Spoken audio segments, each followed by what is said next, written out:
Bismillahirrahmanirrahim. Assalamualaikum warahmatullahi wabarakatuh. Perkenalkan, nama saya Neva Puspita Indah dari Prodi PGSD 3C. Di sini saya akan memenuhi tugas individu PKN semester 3.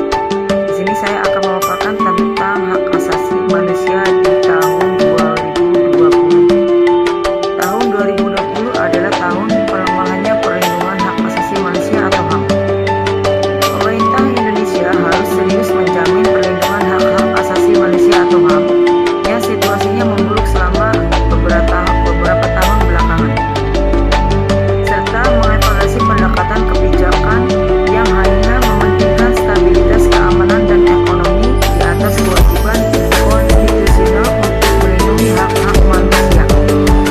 Kata Amnesty International Indonesia hari ini, sepanjang tahun 2020, Amnesty International Indonesia melakukan pemantauan terhadap situasi hak asasi manusia yang terjadi di Indonesia dan menemukan bahwa pendekatan keamanan yang berlebihan dalam merespon pandemi COVID-19, pemaksaan agenda sektor ekonomi, dan serangkaian kebijakan publik lainnya berdampak negatif pada anak-anak atau orang lain pada hak-hak asasi manusia. Jumlah orang-orang yang dihukum karena dituduh melakukan pencemaran nama baik terhadap pemerintah atau penyebaran berita bohong saat sekarang ini sangat meningkat. Karena terjadinya banyak intimidasi kepada mahasiswa, akademis, jurnalis, dan aktivis yang mengkritik pemerintah atau mengangkat isu-isu politik yang sensitif seperti pelanggaran hak asasi manusia di Papua.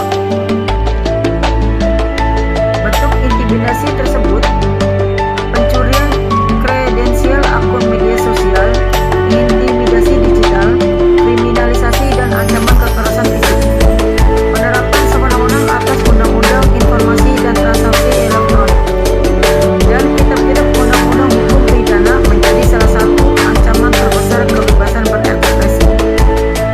Sementara itu, penegakan hukum atas kasus-kasus pelanggaran hak asasi manusia sangat berat karena masa lalu tidak bergerak maju sama sekali, atau termasuk kasus Munir yang cenderung didiamkan saja oleh pemerintah. Kasus pandemi COVID-19 telah menjadi hantaman bagi semua orang tanpa terkecuali. Seharusnya negara ini tidak menambahkan penderitaan rakyat dengan melakukan pembatasan kebebasan individual warga maupun akses warga atas keadilan sosial, apalagi memfasilitasi kekerasan aparat. Kata Usman Hamid, Direktur Eksekutif Amnesty International Indonesia, tahun 2021 akan sangat berat. Kami berharap bahwa di tahun 2021 pemerintah atau parlemen dan aparat penegak hukum membuka lembaran baru hak asasi manusia dengan mengevaluasi pendekatan keamanan dan ekonomi yang mengesampingkan hak asasi manusia. Sekalipun ada banyak tantangan, Amnesty juga mencatat beberapa peluang yang positif meskipun pemerintah telah dapat memblokir internet di Papua. Pengadilan yang independen telah menyatakan tindakan hukum, meskipun Jaksa Agung menyatakan bahwa kasus penambahan brutal di Semanggi pada tahun 1998 dan Semanggi pada tahun 1999 sebagai bukan pelanggaran hak asasi manusia berat. Pengadilan Tata Usaha Negara menyatakan Jaksa Agung telah bertentangan dengan hukum. Nah, lebih lanjutnya, meskipun